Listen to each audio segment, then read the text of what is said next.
What's rocking, bro? You ready to do this or what? So Game of Thrones has officially become a woman's show. What are you talking about? You didn't notice the last episode, okay?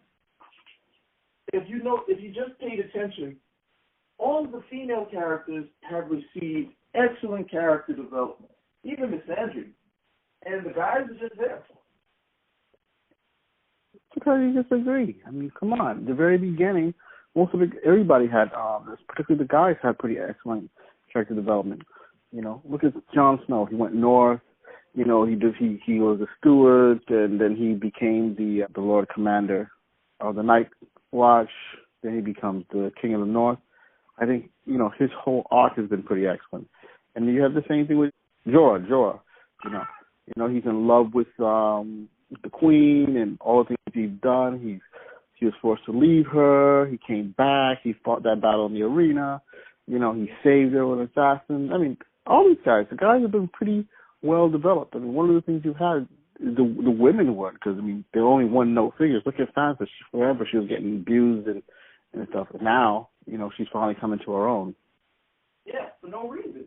She hasn't had any training or any reason to be able to do any of this stuff. She was just given it. No, she's had the best training of them all. She's been trained by Littlefinger and When was she trained by Littlefinger? Well, Littlefinger. I mean, look at the seasons before when she went to the north with Littlefinger. Littlefinger would talk to her about little things, and Cersei. That's like, her number one thing. Cersei. I mean, that's what she's like. Up to be Littlefinger dropped her off at Bolton's place. She's lucky to be alive. Before then, I'm saying, you know, he brought her to. Remember, he brought her to the Vale. That's when she ended up killing her aunt. Remember, he killed her aunt. He told everybody in the Vale that she was his niece initially, you know. So yeah, I mean, she got trained by some of the most cleverest people around. I mean, she worked with Tyrion. She's been watching what's been going on, and that's one of the reasons she tells Jon, you know, listen to me, because I mean, I know these people. I know she knows Ramsay. You know, she knew Cersei. You know. And she knows what she had to do. So, I mean, I kind of disagree with her. I think the development of the men and the women have developed pretty well over time. She received the vagina upgrade. You do not want me to publish that. I don't care. It's true. I am recording as we talk. Okay. Hey. It's the truth. At some point, it's not balanced or anything of that nature. They just decided that look, Cersei's the queen, Dany's the queen, Jon, they barely even call him a king. Supposedly he's supposed to be so humble. None of the women are. No, I mean, he isn't as humble as you would expect, and he's very humble. Because remember, he wasn't expected to be king. You know, he's a Snow, not a Stark.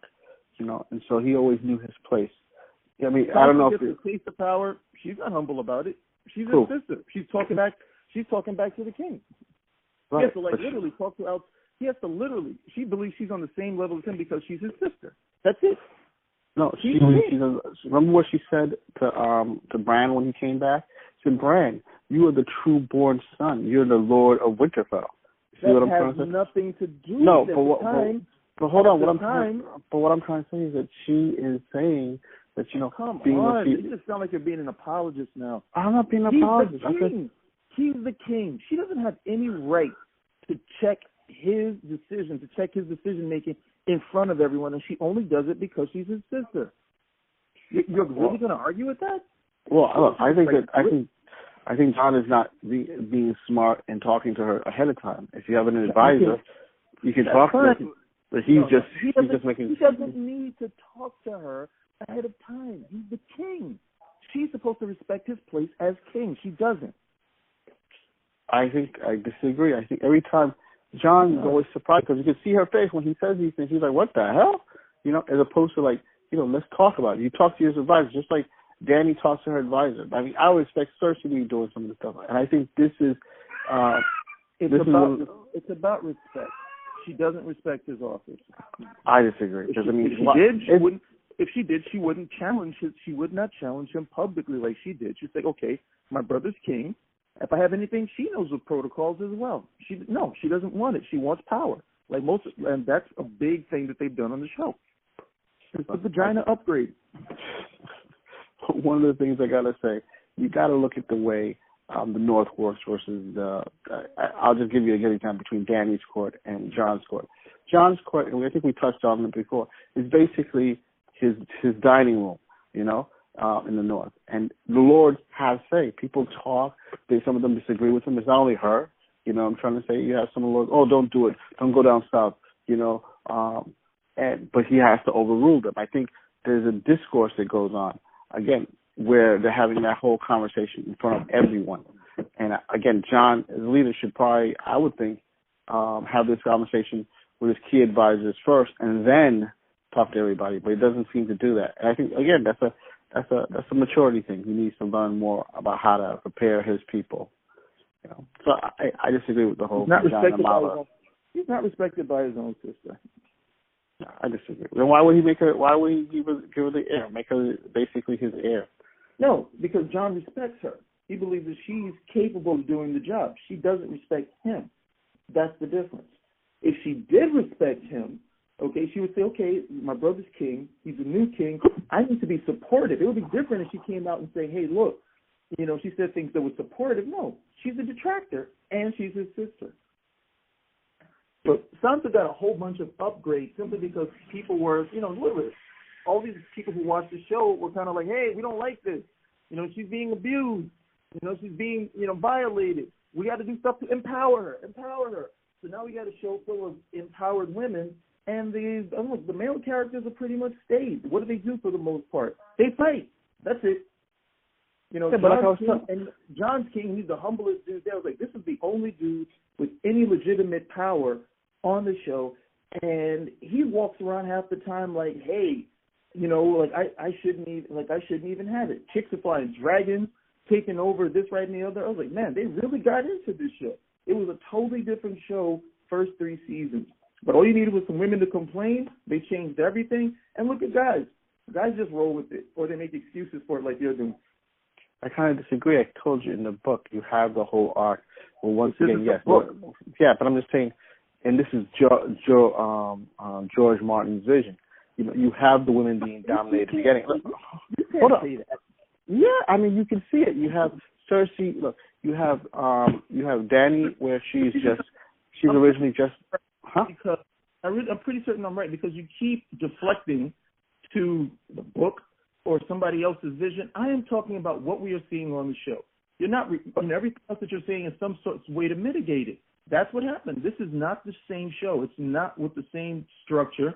It's not with the same drive that you had when it first came out. It doesn't necessarily make it a bad show, but in terms of noting the characterization, that's what they did. They listened to a lot of the complaints that they were hearing from women, and they decided they were going to empower the women, and that's what the show looks like. And most guys just aren't savvy enough to say, hey, wow, this is what happens. We're just literally there. We're just props. But I'm telling you, even it's not the case. This is the third act, and in the third act, the women come into their own.